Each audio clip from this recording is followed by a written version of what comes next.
Welcome back to the program. Still talking about INEC steps and plans towards the rescheduled 23rd of February date. And we've been speaking with the INEC Director of Publicity and Voter Education, Osaze. Thank you so much for staying with us.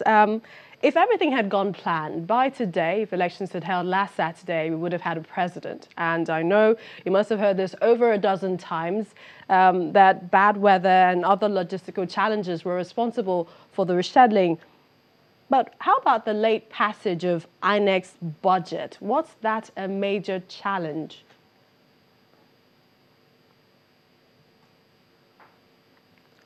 Well, the truth be told, the early passage of the budget certainly will have helped things a great deal. But we don't want to trade blames. We do not want to. We've accepted full responsibility. And I think a responsible organization ought to do that. We've accepted full responsibility. We had an original timelines. Those were well behind in those timelines in several aspects, and the budgetary aspect was part of it. The Electoral Act amendment was part of it. But we do not want to trade blames. We take full responsibility and regret all the inconveniences and any inconveniences we have caused. So let us not trade blame about it. We've also heard I've spoken to you several times in the past couple of days, and you talked about not getting a report. I mean, there have been reports of fire incidents in several INEC offices, election materials tampered with. But have you received any update as to the reason? I mean, can we say it's sabotage that caused what happened in Plateau, in Abia, in Anambra State?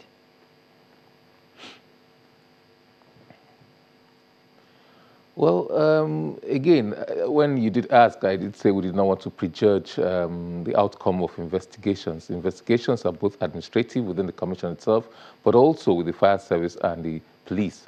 But almost certainly, some of those things were either carelessly or deliberately set. That's one thing for sure. But the jury is still out, so we cannot say for certain until the full investigations have been concluded. We've gotten the report from the police and from the fire service, and also our team that's investigating that. But it was very, very worrying. And of course, you're aware that in Akwa Ibom, our convoy was deliberately set on fire. 2 people were killed in the early hours of that Saturday morning. So that was a deliberate action. Some of the others, hard to say for now. Let's look at the, 1 week after rescheduling the election, some people still doubt INEC's preparedness. And they're also asking, how much security are you putting in place? I mean, what are you doing differently this week that didn't happen last week? And there's also the NYSC Youth Corps members and ad hoc staff who are still saying they were not given transportation, their allowances, they're meager. What are you doing differently this time?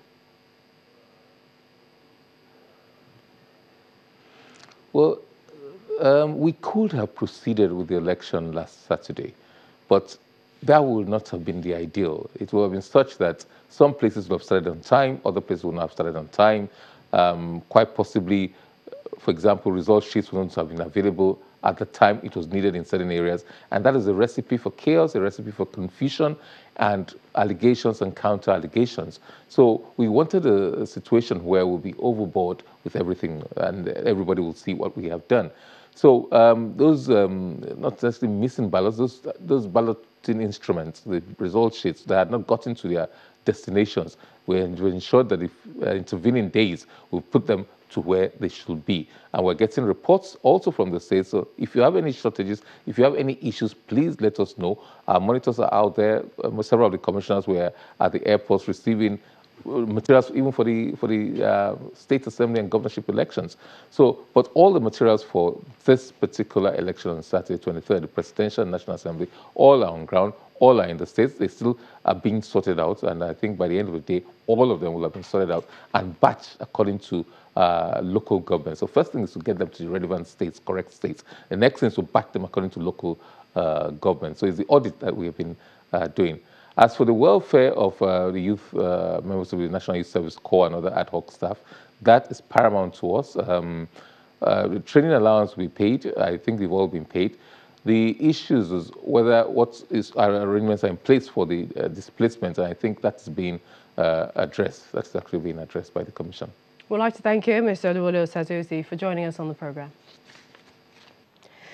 Well, the National Peace Committee is calling for calm in the midst of the political tension, and this is following the postponement of last Saturday's election. The committee, which is headed by our former military leader Abdul Salami Abubakar and Catholic Bishop Matthew Kuka, say there is enough blame to pass around and that the real challenge now is for us as a nation to reach out to the deepest instincts of faith in God and our country. In a statement, the committee says we must put everything aside and see this as a battle that all of us must win. The challenge is not who to sacrifice, but what sacrifice to make. We therefore make the following appeal to our people, end of quote. They're asking Nigerians not to relent, go out and fulfill their duty to family and country on election day. Elsewhere, some eminent Nigerians are also weighing in on what the president said about those who plan to rig the election or snatch the ballot boxes. President of the Trade Union Congress, Boboy Kagama, has lent his voice to that debate. The import is that the president has a passion for this country. The president has the passion for every vote to be counted. The president strongly believes that there shouldn't be thuggery, and the president is somebody that holds Nigeria very dear in his heart.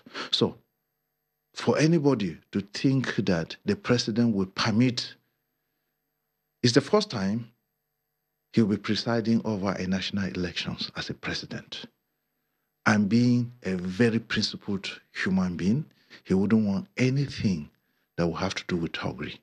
So those who are indulging into thuggery, particularly the PDP, will never be comfortable because their days are numbered and their acts are going to be curtailed. And we strongly believe that the president has taken the right decision, and Nigerians who do not have anything to do with thuggery, who do not have anything to do with rigging, who do not have anything to do with ballot box snatching, are at home and very, very dry.